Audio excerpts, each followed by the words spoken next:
मेरे भाई से आखिरी बार बात करवा दो। और ये अंतिम ख्वाहिश पूरी होते ही पूर्णिया के ललित ऋषिदेव ने तोड़ दिया दम।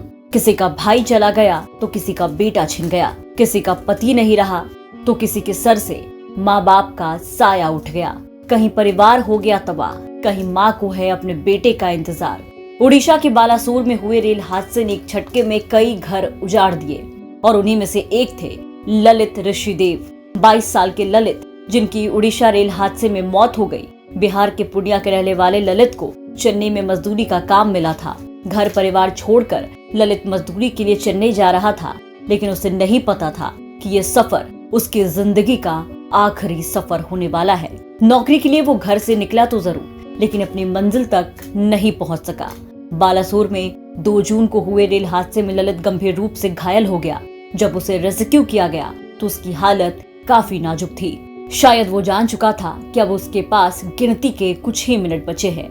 इसलिए ललित ने बचाने वाले इंसान से सीधा गुजारिश की कि वो उसके छोटे भाई से उसकी बात करवा दे। जिसके बाद मौके पर मौजूद लोगों ने तुरंत ललित का फोन ढूंढा। फोन मिलते ही लोगों ने तुरंत ललित के भाई मिथुन ऋषिदेव को फोन लगाया। भाई से अंतिम बार बात करने की इच्छा जताने वाला ललित कुछ ही मिनट अपने भाई से बात कर पाया था और फिर मौके पर ललित की मौत हो गई। भाई की मौत की खबर सुनते ही ललित का भाई मिथुन फूट फूट कर रोने लगा। परिवार भी सदमे में चला गया। परिवार के लोग ललित का भाई अब ये यकीन नहीं कर पा रहे थे कि उसका बड़ा भाई, उनका बेटा अब इस दुनिया में नहीं है। परिवार ने बताया कि ललित के साथ 3 लोग और भी थे, जिनमें से 2 की मौत इस रेल हादसे में हो गई। आपको बता दें कि उड़ीसा के बालासोर में हुए रेल हादसे में बिहार के कई लोग शिकार हुए। बिहार से केरल जा रहा मजदूरों का जत्था इस हादसे का शिकार हुआ, जिसमें कई घर उजड़ गए।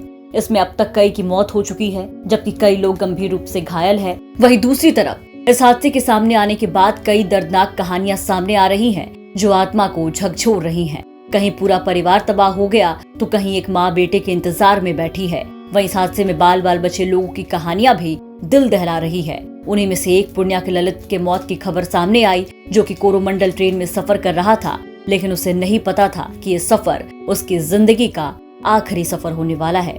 बालासोर से अनिर्बान सिन्हा रॉय की रिपोर्ट, बिहार तक।